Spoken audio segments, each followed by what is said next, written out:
Technology may turn movies into full-sized audio-visual hallucinations, but video games will transform from something you see and hear into something you can feel. People will be able to adjust the feeling of a punch or a feeling of a karate chop on their body, just like the volume control on a TV.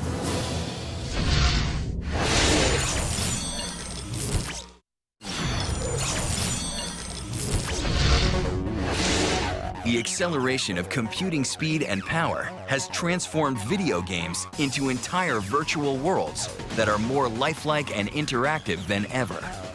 And in the future, we'll be logging on to these playgrounds of limitless opportunity more and more.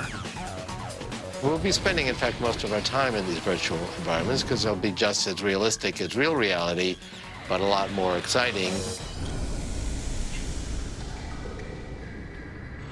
My dream is to be able to step inside the games and have them be indistinguishable from reality.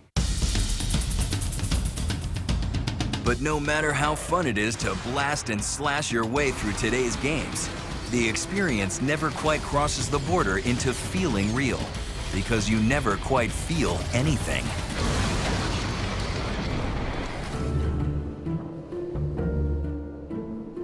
The missing aspect is that physical aspect.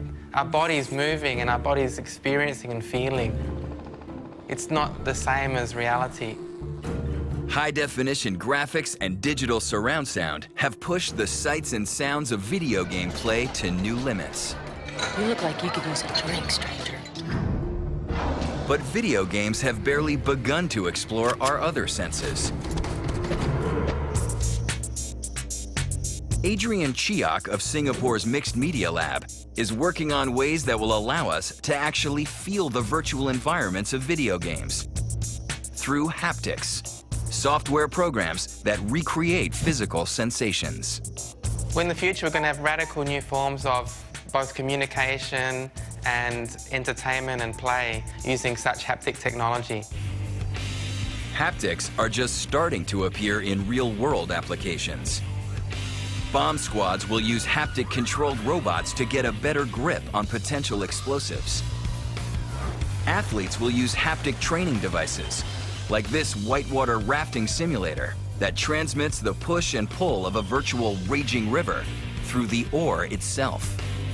The way most people will first experience the sensation of virtual touch will be through the next generation of video games, using versatile haptic suits. So here we have the haptic suit, and we have these special airbags which are placed inside the material, and these are controlled by special pumps and vacuum devices. By inflating and deflating these small pockets of air inside the suit, a computer program can make you feel pressure on specific points on your body. So you'll truly experience a roundhouse kick in the ribs while playing a martial arts video game. As the technology develops, the gaming experience will be far more intense than anything we've encountered in our living rooms. In the future, you'll be able to have new kinds of fighting and martial arts experiences, which are completely realistic. And if testing how tough you are exceeds your pain limits, well, you can always dial down the action a notch.